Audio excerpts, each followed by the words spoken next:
Before the first torpedo runs, let us see exactly what each side brings.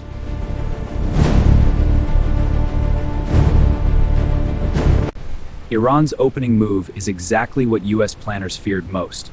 100 fast attack boats launching simultaneously from Bandar Abbas, targeted carrier to carrier. America's brilliant first move is electronic. EA-18G Growlers launch from the carrier and immediately bleeding woolen swords and their commanders before a single gun fires. The Arleigh Burke's layered defense system systematically destroys the approaching swarm.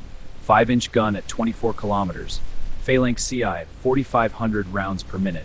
FA-18 Super Hornets from the Gerald Ford finish what the destroyer started.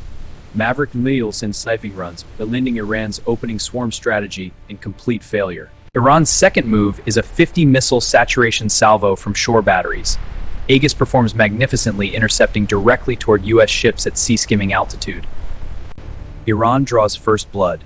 2 missiles penetrate the Aegis defense and strike an Arleigh Burke destroyer, causing serious damage and casualties, proving Iran's saturation strategy. America's response to the shore missile attack is overwhelming. 40 Tomahawk cruise missiles launched from submarine destroyers simultaneously destroy every known Iranian shore missile battery before Iran can reload and fire again. As the surface battle rages, the war's most critical phase 300 meters below.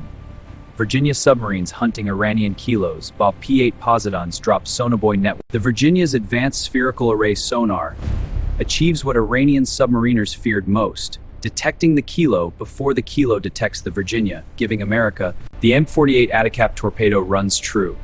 Emergency evasion begins, but the emergency evasion dicks the direct hit midships, risks, and Mitzvah breaks the submarine apart. Iran's second kilo makes a desperate attack, firing Torker and lighting the diring bolts. The U.S. destroyer's detentionate to see a prize deploy within freight.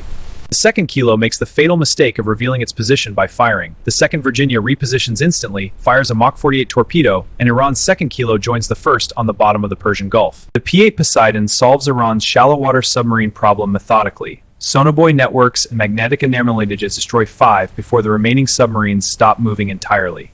Even as its fleet collapses, Iran executes its most important strategic move. Surviving submarines and fast boats seed the Strait of Hormuz with thousands of naval mines. Mine clearing is America's most difficult challenge. MH-53 helicopters, Avenger minesweepers, and drone neutralizers work around the clock, but clearing thousands of mines takes days, and every day the strait stays closed costs the world billions. FA-18 strike packages armed with Harpoon missiles systematically target all 3 Iranian Moudge frigates simultaneously. All 3 are hit within minutes, and Iran loses a coordinated strike. Tomahawk strikes destroy Iran's primary naval base at Bandar Abbas completely.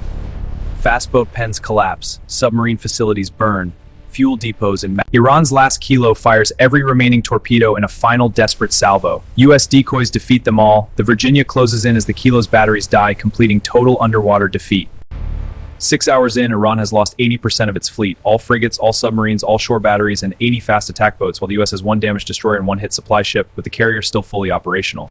Iran throws its last card. Shahed aerial drones and explosive naval drone boats attack simultaneously in final desperation, but US point defense systems, including experimental laser weapons, defeat. The Gerald Ford responds by launching the largest carrier strike package in decades. 50 aircraft, including Growlers, Super Hornets, and Hawkeyes, forming up over the Gulf, heading toward Aegis. With Iran blinded by Growler jamming and defenses destroyed, 50 FA-18s deliver JDAM precision bombs, eliminating every remaining Iranian military, fast boat stations, and command centers all gone.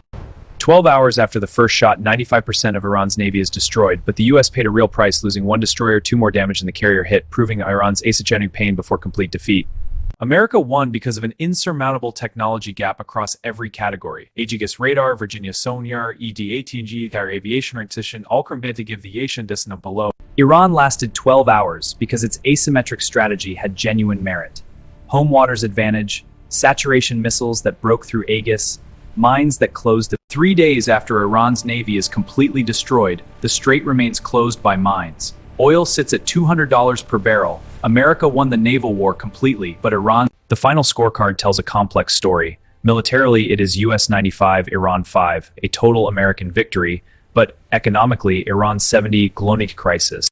The economic shockwave reaches every corner of the world. $2 trillion in global damage, oil at $200, Japan and South Korea facing energy emergencies, and developing nations pushed into crisis by a naval battle they had no part in starting. The numbers reveal why no regional navy can challenge a U.S. carrier strike group directly. Over 3,000 missiles, 90 aircraft, 200 Tomahawks, and 48 submarine torpedoes. The Virginia versus Kilo comparison explains everything. Faster, deeper, unlimited endurance, and sonar systems generations ahead.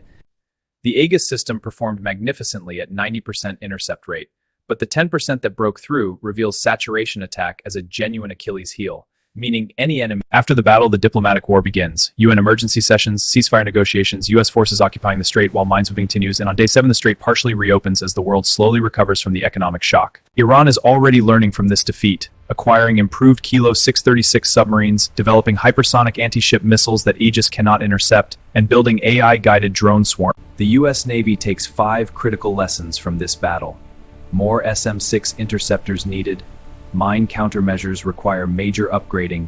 Shallow takes 5 critical lessons from this battle. More SM-6 interceptors needed. Mine countermeasures require major upgrading. Shallow water ASW needs improvement. Drone defense must be enhanced. 5 permanent lessons emerge. Technology beats numbers every time. Mines are the deadliest cheap what trolls the entire battlefield. Submarines decide naval wars, and winning the military battle does not automatically mean winning the overall strategic war. Who would win? Militarily, the answer is clear. The U.S. Navy wins completely and decisively. But strategically, the answer is far more complex, because Iran achieves the global economy.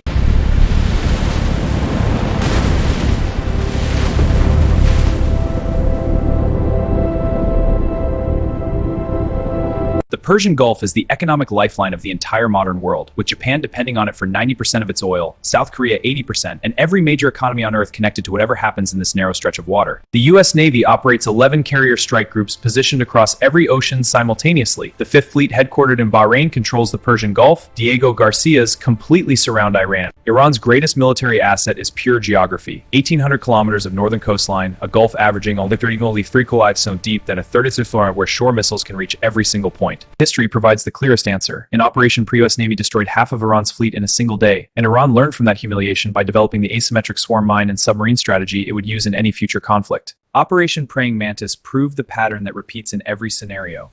Iran lost frigates Shahed and Sabalan and multiple fast boats with 0 U.S. ship losses in 1988. Any real Persian Gulf naval conflict stays conventional because both sides are Iran nor the U.S. wants nuclear escalator, and that mutual understanding of limits actually makes a conventional naval battle more likely, not less. The Persian Gulf battle is never just U.S. versus Iran. China, Russia, like list the reverie. China Deo. The oil market tells the real story of who wins and who loses. From $80 before the battle to $120 in hour 1 to $200 when the strait closes to $250 in week 2, triggering a global. America never fights alone in the Persian Gulf. The UK's HMS mean Iran faces an involved coalition that makes the military outcome even more one-sided. Iran's most dangerous weapon is not its navy but its proxy network, activating Houthis in Yemen, Hezbollah in Lebanon, and Iraqi militias simultaneously forces the U.S. carrier group. The technology gap between U.S. and Iranian naval forces has grown dramatically since 2000, and while China and Russia are helping Iran acquire a overwhelming technological lead that no amount of outside assistance fully closes it. Iran's Fattah hypersonic missile, traveling at Mach 15, represents the single greatest future threat to U.S. naval dominance, giving the Aegis system only 2 seconds of tracking window. The U.S. Navy is not standing still. Laser weapons deploying on destroyers, railguns in development, SM-6 Block 2 with improved hypersonic tracking, and sure, even with all alternative routes combined, the world can only move 6.5 million barrels per day compared to 21 million through the strait, meaning Iran closing the strait creates an immediate 14 million barrel daily shortfall that no alternative can replace. By 2030, both navies will be significantly more capable. America with Columbia-class submarines, F-35C carrier aircraft, and next-generation Aegis. In any real Persian Gulf naval war, there are no true winners. America loses hundreds of sailors and billions of dollars. Iran loses its entire navy and economy collapses a lot. The ultimate lesson is that deterrence is far better than war. The U.S. carrier presence in the Gulf prevents Iranian aggression at billions per year cost, while actual war costs trillions us, making the carrier group peacekeeping investment. The final verdict is clear and complex simultaneously. The U.S. Navy wins the military battle to the strait to 12 and achieves a closed strait. The global economy, nobody truly wins this war.